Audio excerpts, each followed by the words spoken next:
Paano mag-upload ng HD videos sa TikTok? Bakit yung ibang videos crisp at HD pero yung sa'yo parang potato quality lang? Ito yung sikreto para HD lagi yung uploads mo sa TikTok. Step 1, i-record ng video sa highest quality. Gamitin mo yung 1080p or 4K sa phone settings mo. Kung meron 60fps, gamitin mo na rin yan. Huwag gumamit ng low quality filters na nakaka-blur lalo na yung mga nasa TikTok. Step 2, baguhin ang TikTok upload settings. I-upload mo yung video, then bago mo i-post, pindutin mo yung more options.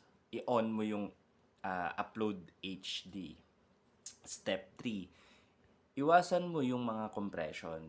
Wag ka magsisend ng videos sa Messenger bago i-upload. Then, i-download mo yung mga sinend mong videos. Nakakabawas yun ng quality. Then, directly upload from your phone. Yan. Kung nasubukan mo na to, balikan mo tong videos na to, tapos i-comment mo yung HD